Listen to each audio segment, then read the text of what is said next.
first and foremost request there be some degree of discipline and order here. The camera person at the front, please do not get up. Please do not get up with your personal phone cameras and try to take photos. It disturbs the cameras at the back. May I request all of you to follow that.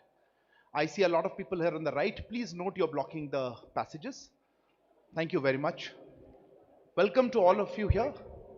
Yeah, if you have to be there, please do sit down. Please do not block camera from behind you. Warm welcome to all of you to the opening activities of the International Media Center here at Bharat Mandapam, Pragati Maidan. We are delighted that there is such a large turnout of media from India and across the world. Your presence here is testimony to that. From tomorrow morning, we have one of the very important activities of the G20, this G20 summit being hosted by Prime Minister Shri Narendra Modi. To give us a sense of what all is in store and what has been happening so far, we have our proud privilege to have here on the dais Shri Amitabh Kant, Indian Sherpa, joining him Shri Ajay Seth, Secretary DA, also the Finance Deputy of the process. Next to him, Shri Harshvardhan Shringla, Chief Coordinator of the G20, and on my left, Shri Vinay Quatra, Foreign Secretary. I would request them to make brief opening remarks, after which we will open the floor. Sir, if I could hand over the floor to you, sir. Thank you, Arindam. When India took over the presidency of G20 in Indonesia at Bali, we were in the midst of a scenario of slowing growth and productivity worldwide. There was a huge impact of COVID-19 pandemic, which had led to vast segments of the global population going below the poverty line. Vast number of people had lost their jobs. There was a cost of living debt crisis. There had been a reversal on the sustainable development goals. There was a challenge of climate crisis and climate action.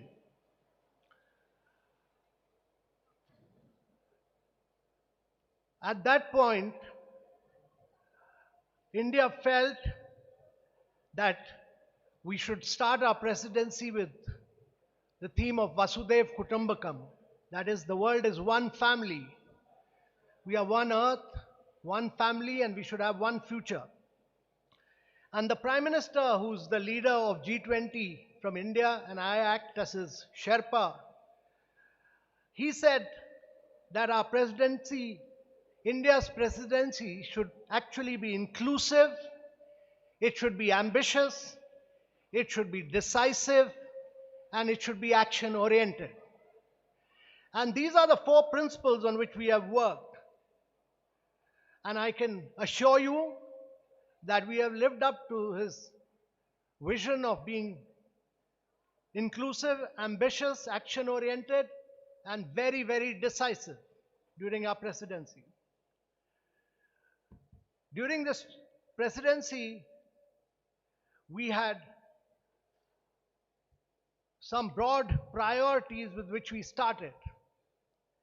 And these priorities were very critical for the global world. First of which, that at a point of time when the 1/3 of the world is facing a recession, we should drive bold, sustainable, strong, and inclusive growth. The second key priority for us was to have accelerated sustainable development goals, because only 12 of the 169 SDGs are on track, and we are way behind the schedule. We are midway at the 2030 action point, but we are way behind, and therefore accelerating SDGs, improving learning outcomes, health outcomes, nutrition, all these were very critical for India's presidency. Thirdly, we wanted the world to take the lead on green development in the context of climate action and climate finance. And there were several components of this which we wanted to drive. And therefore, green development, climate action, climate finance was our third priority. And because both SDGs and climate action require finance, particularly for developing and developing and emerging markets in the global south, it was critical that we focus on multilateral institutions of the 21st century, how to redesign and reform them. And our view was that global south, developing countries, emerging markets, which has been a very, very key component of India's presidency, must be able to get long-term financing and must be able to use new instruments for financing to drive both SDG and climate finance. So, the fifth priority of India's presidency was that we must have technological development and digital public infrastructure.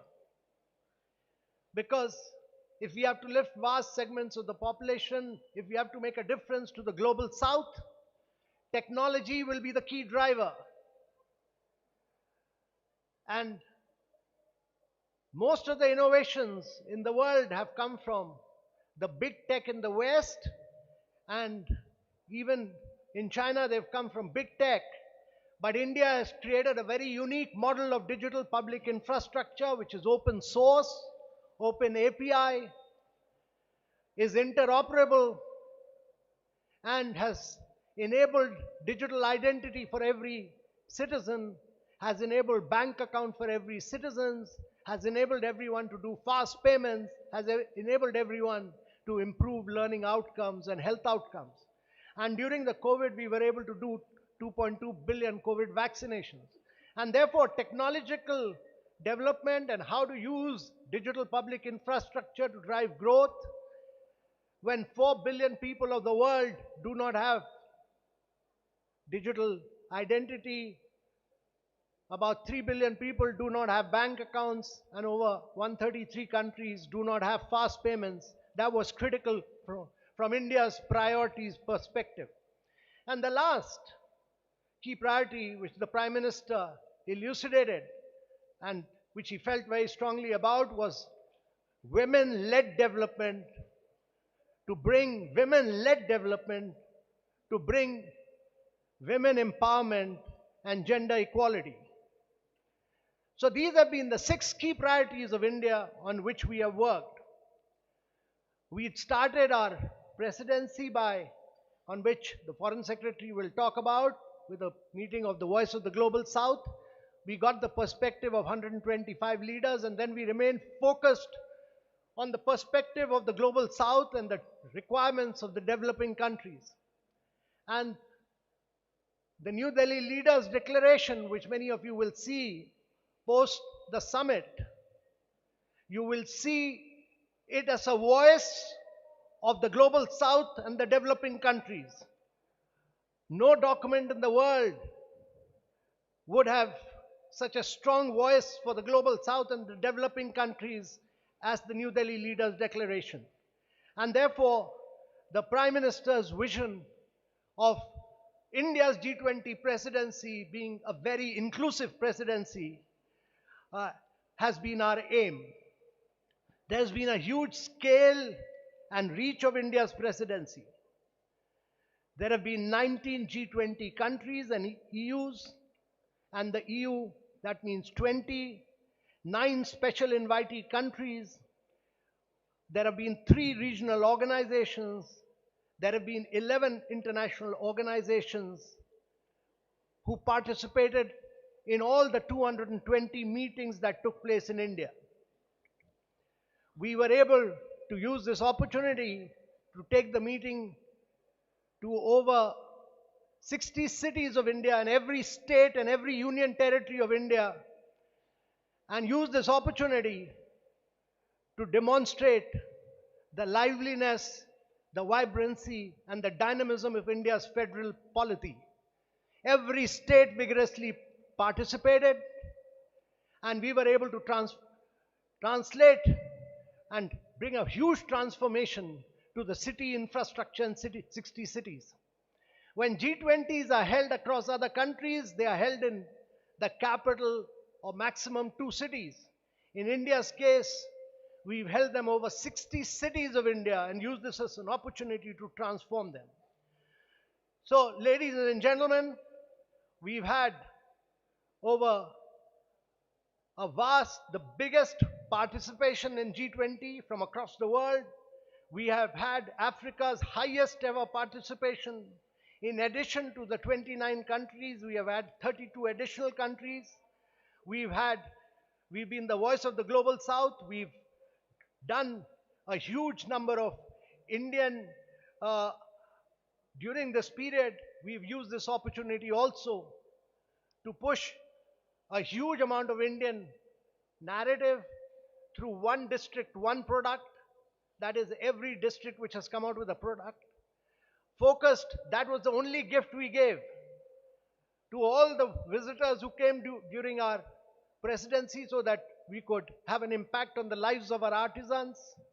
We have focused on millets, which is critical from the viewpoint of sustainability of agriculture. We have focused on achievements of India as a mother of democracy, as focused on the digital transformation and digital public infrastructure. Uh, so with these few words, ladies and gentlemen, I can assure you that our presidency has been inclusive, decisive, and action-oriented. Our New Delhi leaders' declaration is almost ready. I would not like to dwell on it because this declaration will be recommended to the leaders and the leaders will then accept it. And only after it has been accepted by the leaders, we'll be able to talk about the actual achievements of this declaration. With these few words, I'll conclude. Thank you very much. Thank you very much, sir. May I now hand over the floor to Shri Ajay Seth, Finance Deputy, sir. Good afternoon to all.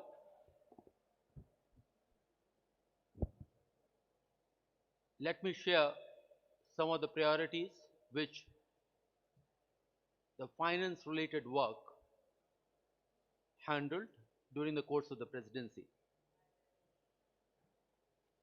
Under the leadership of our Prime Minister, Shri Narendra Modi, the focus and the vision of India G20 Presidency has been to bring focus to the global discourse, to issues which make a difference to people's lives, lead to actionable, decidable, sustainable and inclusive growth, and empower the global growth. Keeping that vision in mind, the priorities which were set and endorsed by finance ministers and governors in February in their first meeting in Bangalore, some of them were how to strengthen multilateral development banks for challenges of 21st century. Similar manner, how to support a strong, sustainable, balanced and inclusive growth in the midst of the current challenges which the world is facing. In the same vein, how to manage the debt vulnerabilities which several countries are facing. Yet another priorities was that how the technology can be used for financial inclusion, for productivity gains, for efficiency, for private sector. Similarly, how the new potentials of technology such as blockchain or crypto can be beneficial, and yet how to build a policy discourse, the policy approaches and what set of regulation, building consensus around that. So these were some of the priorities. And during the course of the year, in more than 25 meetings of various working groups, ministers, deputies, these have been deliberated with very intense efforts. And one unique feature of the work has been, I'll put it rather two big elements, two big differences. One was to go beyond the structured meetings and arrange almost 40 seminars, side events, symposiums, inviting domestic as well as global experts and generating a very intense discussion to find a robust way forward. In a similar vein, how to generate the local connect, Jan Bhagidari. Almost 40 events were done on issues which are relevant to people's lives. Based on these deliberations over the course of the year, these recommendations have now been placed for consideration of the leaders. They would be discussing it over the course of next 2 days, and then we will have definite outcomes and we will all share with you. Thank you. Thank you very much, sir. May I request Shri Harshvardhan Shringla, Chief Coordinator, sir. Namaskar and good afternoon.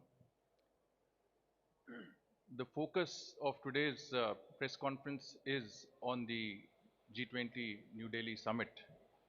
But since many of our media friends have joined us only today, I'll briefly begin by taking you through our presidency journey. As you know, we assumed the presidency of the G20 on the 1st of December last year, and we will conclude our presidency on the 30th of November this year.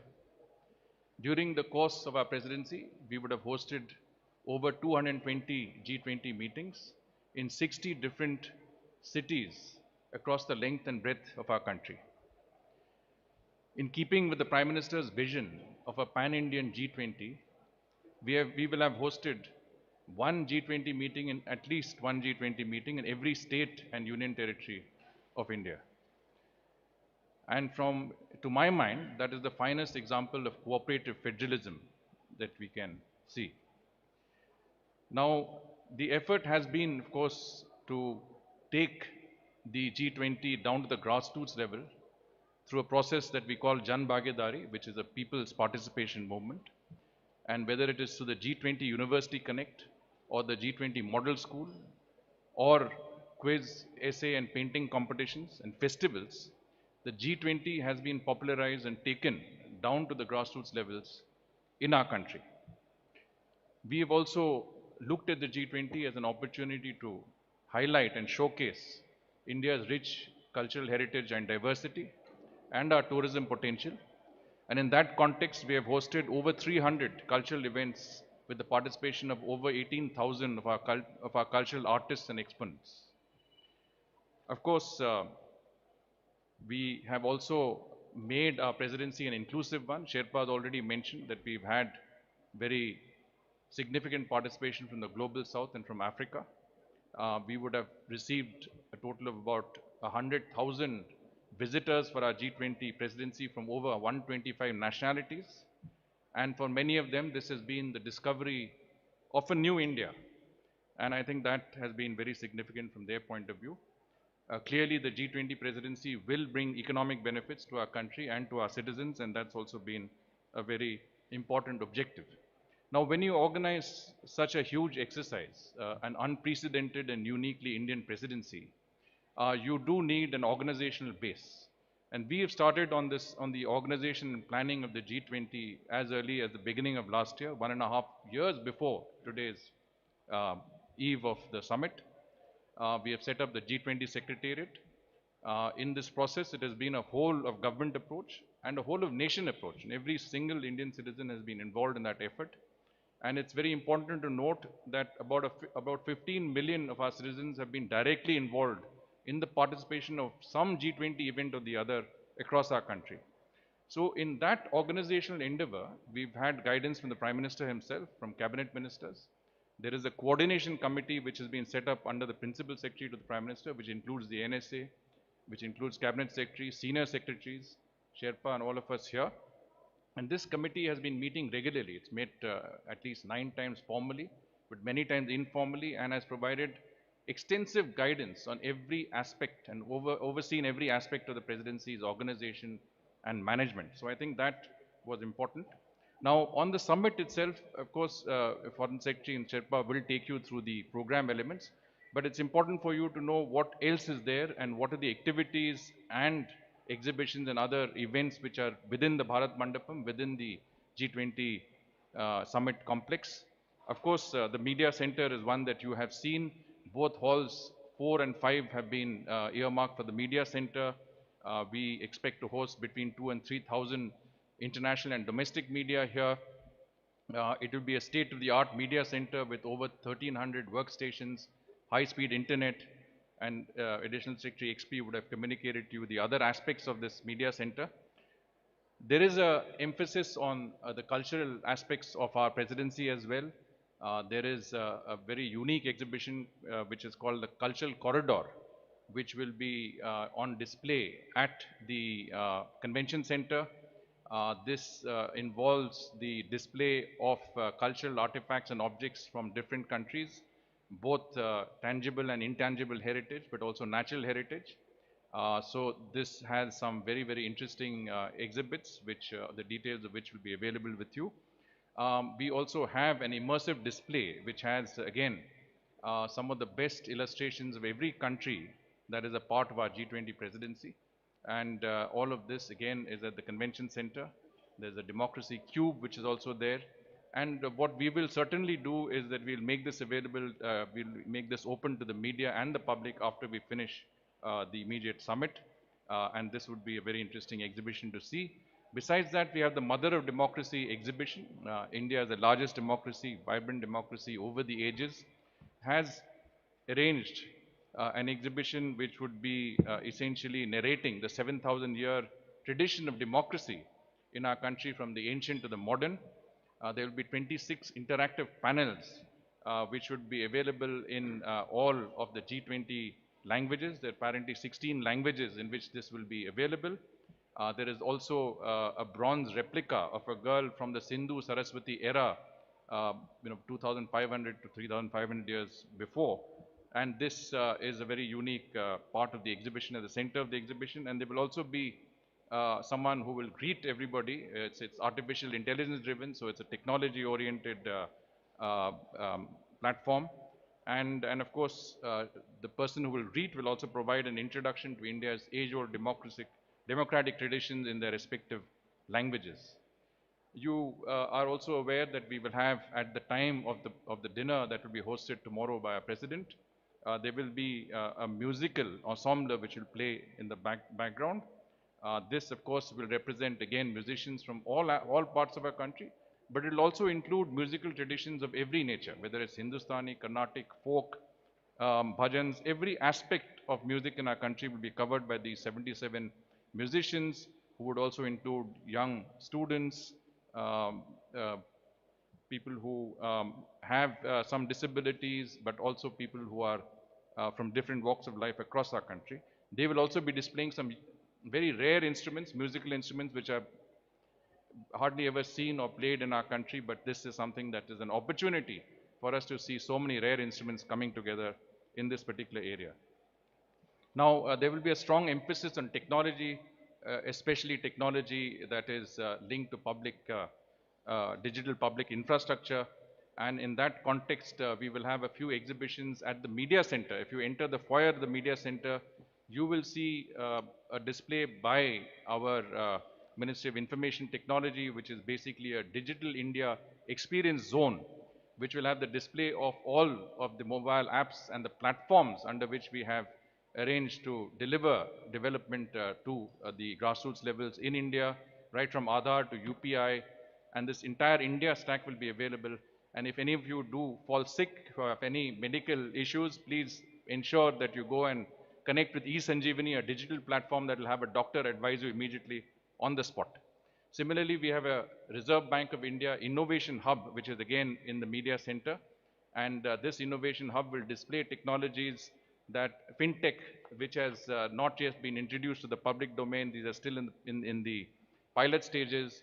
One of them is the central bank digital currency, through which even international media who are here, who don't have bank accounts in India, will be able to get some money in their mobile wallets and will be able to use that digitally to buy products in our crafts mela, which will be in the adjoining hall, hall number 3. And this crafts mela will also, each stall of the crafts mela, which represents a different state or union territory of India, displaying, as Sherpa mentioned, the ODOP products and geographical indicator products, will have a QR code compatible with your mobile wallet, the digital currency, and with the UPI.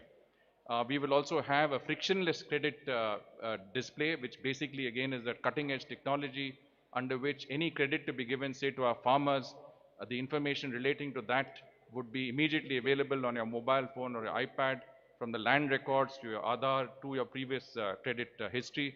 And this will enable credit to be given within a few minutes of time with each of the farmers. And so from that point of view, I think we also have, I hope all of you have downloaded our digital app, the G20 India digital app, which is again a state-of-the-art app, which enables you to get this in any language in the G20. You can get it in Portuguese, in German, in Japanese. And this will also enable you to talk to anybody who doesn't understand your language, say from Hindi to Japanese or from Portuguese to German. It will be instant conversation through the app. You can navigate from one part of the Bharat Mandapam to any other part of this complex. It will enable you to get there without a problem. And any information that you may need on our presidency, on the G20, on India, UPI, any aspects of this is available. And of course, if you feel like a yoga break, that's also there on our app. So I'll stop here. I'm sure there are many other things, but we will stop. Thank you. Thank you very much, sir. May I hand over to Foreign Secretary Shivinay Quatra. Thank you very much, and good afternoon to friends from the media, both domestic and international. I have 6 brief points to make, besides what has already been shared by my colleagues, senior colleagues, Sherpas, Chief Coordinator and Secretary, Department of Economic Affairs. Point number first, if you really want to get a sense of India's vision, priorities and approach to the G20 presidency, I would encourage all of you to read the op-ed that the Honorable Prime Minister of India has written yesterday.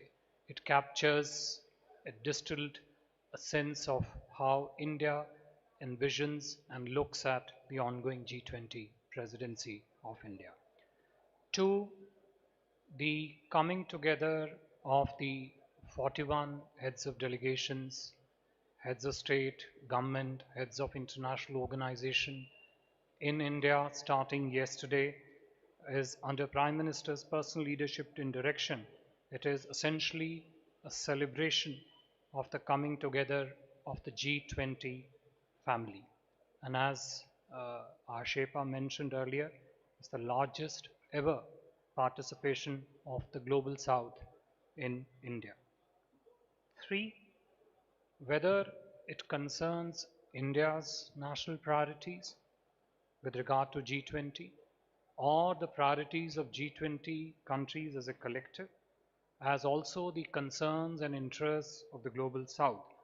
The specifics of the agenda which the Sherpa and the Department of Economic Affairs Secretary mentioned, they have been structured in a most inclusive and the harmonious concepts of one earth, one family, one future. 4, very briefly with regard to the program of the G20 summit. The summit official conference program is structured around 2 sessions. First one Earth starting tomorrow morning, One Family tomorrow afternoon, and One Future in the morning of the 10th. Besides 3 sessions of the conference, there would also be a couple of sideline events which are currently being structured involving India and other heads of the state who are visiting us here. Third, a dinner by the Honorable President of India tomorrow. Fourth, a visit to the Rajghat to pay homage to Mahatma Gandhi. And fifth, a spouses program. These would be the broad 5 elements of the summit. And the last, fifth point which I wanted to make, Honorable Prime Minister of India will also be hosting several sideline bilateral meetings during the course of this G20 summit with the visiting heads of state governments and the other leaders who are going to be in Delhi, as I said, starting yesterday till the departure over 10th and 11th. I would stop here and see if we have any questions on this. Thank you very much, sir. May I lay the ground rules before I open the, please sit down. Thank you. Please introduce yourselves and the organization you represent. We will take, take questions in a group because we don't have time. Let me start with Manish here, TV9. Microphones will come to you. Please wait. Thank you. First of all, Please let me introduce yourself and the organization. This is Manish Jha from TV9. Amitabh ji, Foreign Secretary and Chief Coordinator. I must tell you first of all that arrangement at International Media Center are really excellent. I have attended 4 summits before this summit, and I can tell very proudly that these arrangements are really best. So thank you so much. So my question I would like to ask in Hindi.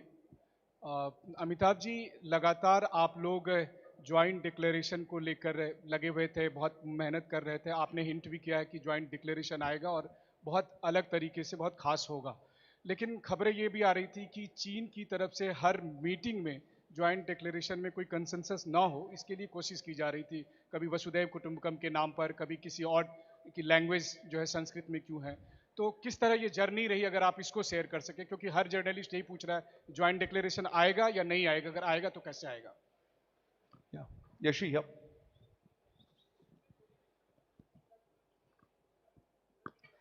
This is Yeshi Seli from the New Indian Express. I'd like to know, Yeshi Seli from the New Indian Express. I'd like to know who's representing African Union. Is it Wacky Sol for the G20? And is the G20 officially going to be Yashi, called... you're not audible. Could you repeat again? Can you hear me now? Yeah.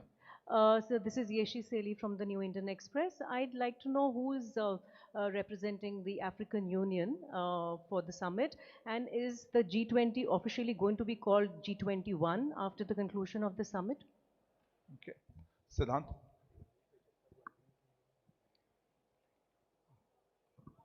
Hi sir, I'm Siddhant from WION. My question is, do you think the absence of the Chinese president impacts the summit's proceeding? Is it an attempt by the Chinese to undermine? Do you see it in that way as well? The lady in yellow behind. Samira Hussain with the BBC. I'm wondering if you think that that Ukraine will derail talks and the ability to come up with a joint statement. I'll repeat the question. None of you are pretty audible. Say, will Ukraine derail the talks and the ability to come up with a joint declaration? That's what I heard. Will Ukraine derail the talks? Yeah, I'll take one more question here. Yeah, right here. Nainima, yeah. This is Nainima Basu from ABP Live. Just one question. On the Russia-Ukraine war, will there be a specific discussion on the Black Grain Initiative? Thank you so much. So, can I pass on these 5 questions, perhaps? So let me first say that on the journey of the joint declaration, I would prefer to speak after the summit is over, because the journey has just started. It's not ended. So I think you should have a little bit of patience. We'll give you a complete glimpse of what the journey has been after the summit gets over, because, this is a leaders' summit. I'm only the Sherpa of my leader, who's the Prime Minister of India. So the recommendations of the Sherpas are made to their respective leaders. The leaders have to accept those recommendations and approve them. Once they are approved, then that will get into public domain and we'll be able to talk about it. Some of the other questions also related to the content of the leaders' declaration. And I would request all of you to realize the high nature of confidentiality of the leaders' declaration, because it has to be placed before the leaders and they have to approve it. But after that, we will be very happy to explain, elucidate, and take you into all the details of that leader's declaration. As far as AU is concerned, let me say that the Prime Minister, who's a great believer in Global South, had written to all the leaders and there has been a very positive response, but formally that will come before the summit. Thirdly, on the Chinese, I would merely like to say that China is a multilateral player. In multilateral discussions, the issues are very different from bilateral issues, and Chinese discuss issues of growth, development from their perspective. The challenge about any multilateral discussion is that you have to bring consensus across every issue. Every country has a veto power, and therefore we have to bring everybody on board. And I must say that we have been able to work with every single country, and bring them on board, which you will later see. There was an issue about Russia-Ukraine conflict. Let me say that G20 is an economic forum. It discusses issues of growth and development. However, last year in Bali, there was a feeling that issues of conflict and war have an impact on growth and development. So food, fuel and fertilizer get impacted, and therefore that issue was discussed. And this year also, as a consequence of the challenge of growth and development and implementation of SDG, that issue has been discussed at great length, and we will talk about it once the leaders summit is over, because whatever we discuss will have to be first discussed by the leaders, and they will have to take a formal decision on that.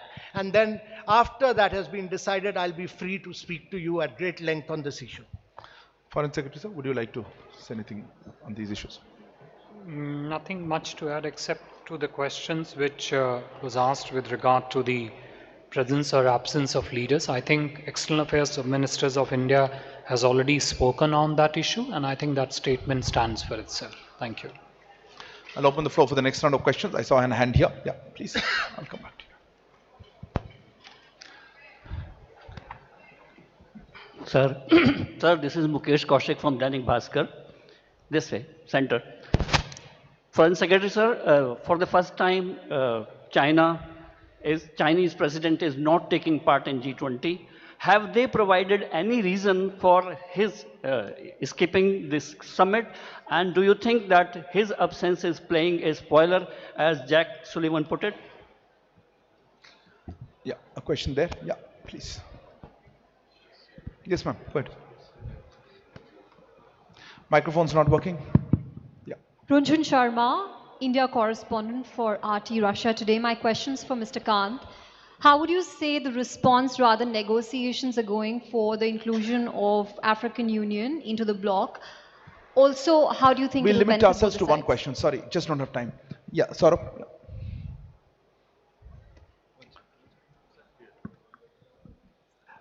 Good afternoon, everyone. This is Saurabh Shukla. I'm editor-in-chief of News Mobile. This G20 presidency is also about India's solutions for the biggest challenges that the world faces today. What are the three big takeaways that you expect from the Leaders Summit? More specific questions? Anyway, behind that, yeah. Go ahead. Behind you, yeah.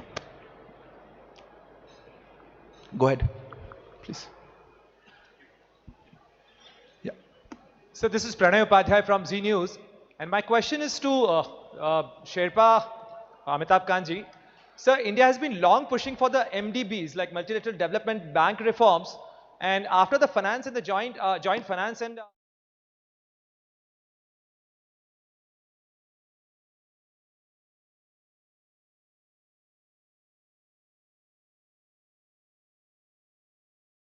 Okay, I'll take one more question here. Yeah, gentleman at the back. Yeah, please. Sir मैं Madhurendra news nation से बोल रहा हूँ. नहीं, you have the floor. बैठ जाइए. Please sit down. Please sit down. You have the floor. You have the floor, but please sit down and ask the question while sitting down. Sir मेरा सवाल है. Will you please sit down, sir? You are blocking the camera. Thank you. मेरा सवाल है अमिताभ कांत जी से। मैं श्रीकांत भाटिया हूं, संवाद सिंधी न्यूज़पेपर है। सर, जो भारत की छवि विदेश में है, क्या इस छवि का अवलोकन करने के लिए हमारे कुछ राष्ट्राध्यक्ष ऑन द स्पॉट भी जाएंगे कुछ गांव में और कुछ सिटीज में देखने के लिए? कौन, लीडर्स की बात कर रहे हैं? जी सर, लीडर्स। ऐसा, okay. And last question here. Somebody had the floor when I interrupted. Who had the floor? You had the floor. Go ahead. Hi sir, my name is Ashok Raj from ANI. I have a question regarding to this event. My question addressed to Mr. Singla ji. That how do we coordinate such massive effort and what were the organization structure changes? I'll take this round of questions, sir. Finance Secretary, sir, perhaps on the MDBs, sir, Foreign Secretary, sir, you'd like to answer? Why don't you answer next? Some of you asked that what are the three key big takeaways from the summit. My request to all of you would be that please bear with us for another 2 days. Once the leaders consider the recommendations made by their ministers, governors, and give their decision, that would be the time to take a stock. That what have been the big takeaways as far as MDB reforms are concerned, both on strengthening multilateral development banks as well as other institutions, strengthening them like IMF. There has been a very rich and intense discussion, and we are highly hopeful that the discourse over the past 9 months will get a positive consideration from the leaders. Thank you. So, maybe. Okay, thank you. Look, I have already responded to the question on the presence or absence of certain leaders from the summit, and I mentioned that External Affairs Minister of India has already responded to that question.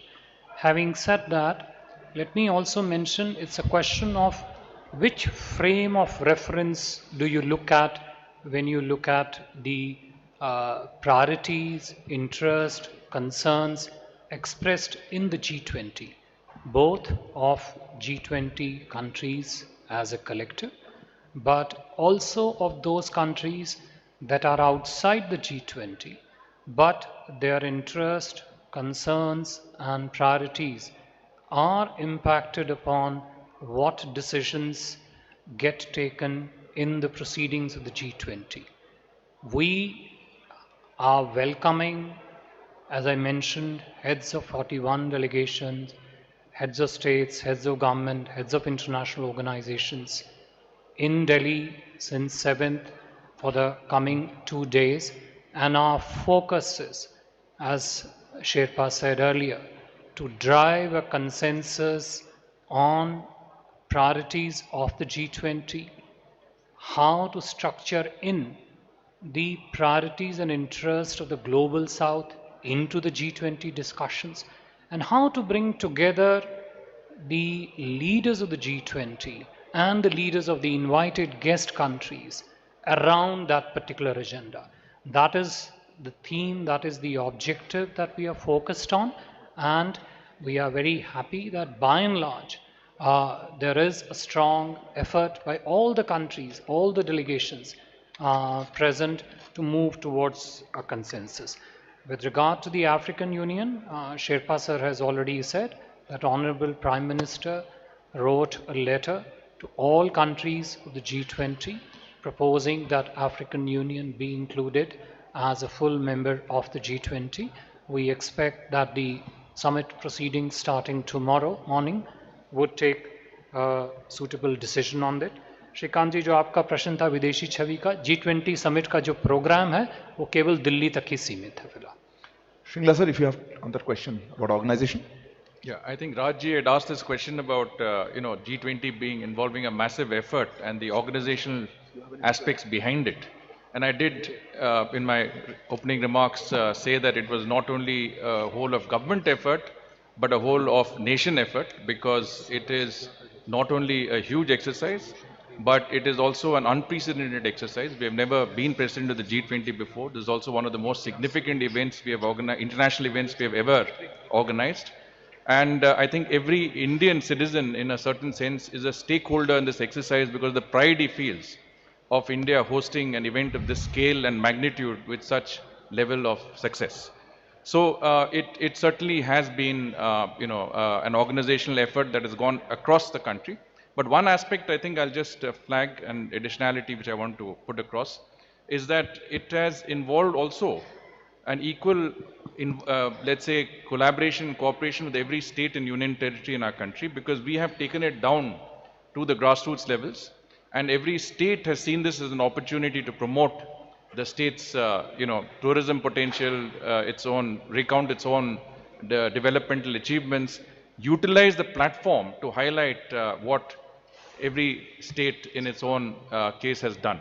So from that aspect, as I said, it's a very fine example of cooperative federalism, and it has involved a level of cooperation that has gone from the central government to the states, to the municipalities, to the districts, and down to the grassroots levels. So I think if you look at the success of this presidency, it is guided at the highest levels, but it has also involved every citizen of our country. Sherpa sir, if you have anything to add on that question. No, I think Saurabh asked that question about the three key takeaways of what. Well, let me tell you that India has tried to build a huge India narrative to the G20. You will see this in the New Delhi Leaders' Declaration, whether India has been the voice of the global south, whether India has been the spokesperson of the developing countries, whether we've brought in the huge amount of technological development that India has done through the digital public infrastructure. But I would suggest that it's not just three, but there are enormous number of lessons which come out of it. But you will have to wait for the leaders' declaration to emerge, and you will then realize that it's that India will leave a huge imprint. Thank you, sir. Tripti? So we can't accommodate everybody, sorry. Yeah, go ahead. The Wall.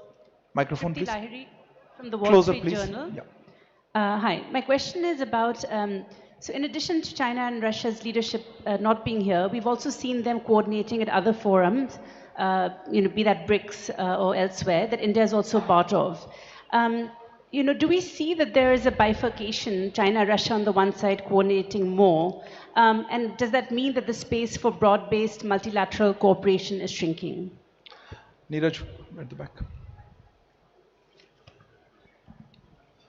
Sir Neeraj हूँ news 18 India से। हमारा सवाल Amitabh sir और विनय sir से है। सवाल ये है कि पिछली बार विदेश मंत्रियों की G20 बैठक के बाद ये बयान आया था विदेश मंत्री की तरफ से कि हम लोग सफल नहीं हो पाए कि यूक्रेन के मसले पे सहमति बने, और उनका इशारा रूस और चीन की तरफ से था, क्योंकि उन्होंने अपना पक्ष बदला था बाली डिक्लेरेशन के बाद। सवाल ये है कि दोनों देशों के राष्ट्र प्रमुखों की गैर मौजूदगी में क्या भारत सक्सेस कर पाया है कि यूक्रेन के मसले पे सहमति बना पाया है या नहीं, या यूक्रेन को हटा दिया गया है ज्वाइंट कम्युनिक से? Sridhar here. Good afternoon, sir. This is Sridhar from the Asian Age. Sir, you mentioned that the New Delhi Declaration is almost ready. Are we to assume that the consensus has been achieved on all issues? And will there be a separate chair's summary which will be issued at the end of the summit along with the joint communique? Will there be a separate chair's summary? Thank you. Vishnu? Yeah.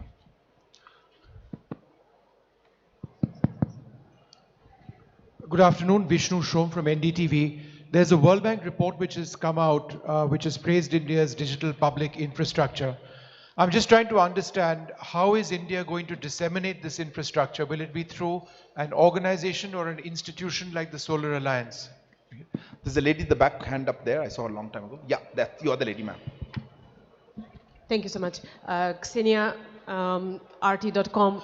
A question is, since we discussed the global growth, has the issue of developed countries imposing unilateral sanctions been discussed, or their responsibility for imposing such sanctions, which affects, the global growth and especially the undeveloped countries? Has this been discussed as well, and will this figure in the communique probably? Question here, yeah, you. A reporter for Shanghai Media Group. So close the microphone. Reporter from Shanghai Media Group.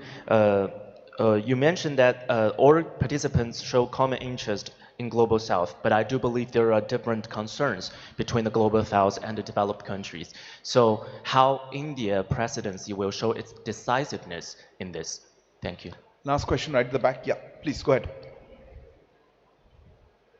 Yeah, correct, you got it. So this is Rishabh from Times Now. So just last week, the Russian ambassador said that Indian negotiating team was under immense pressure, and there were teams that were trying to hijack the whole negotiation. If you can shed some light on that, how difficult it was during the negotiating time to come to a joint declaration, if that is possible, a day after. I think Rishabh, that question is answered. Anyway, sir, I'll pass on these questions. May I start with the Foreign Secretary, sir? You had some. Okay. I think to the first question, which is sort of more of an interpretative frame of what is happening to the multilateralism and the related space globally, I think we would rather focus on what are the priorities in the G20, of the G20 countries, and in that, what is the priorities that India stands for and the rest of the Global South stands for. And I think the space that we come from is, our belief is that multilateralism needs to be reinvigorated, it needs to be inclusive, and it also needs to be an important center and a medium for global governance, which has to be more representative, naturally effective, transparent, and accountable. We have brought up these points strongly in the discussions in various meetings of the G20, including in particular the G20 Foreign Ministers meeting, and we will see how that finds reflection in the communique that's being negotiated. Neeraj, जो आपका प्रश्न था, देखिए मैं इसमें सिर्फ इतना ही कहना चाहूँगा कि भारत की प्रधानमंत्री मोदी की अध्यक्षता में यही अपेक्षा है कि G20 के सभी सदस्य देश मिलकर एक कंसेंसस की तरफ अग्रसर होंगे, अग्रसर हैं, और G20 की समिट की समाप्ति के उपरांत हम ये अपेक्षा रखते हैं, अभिलाषा रखते हैं कि एक कंसेंसस के माध्यम के द्वारा कम्युनिके की जो है आउटकम होगा. To the question on the DPI thing, I think we would ask Sherpa sir to come and sort of talk about that.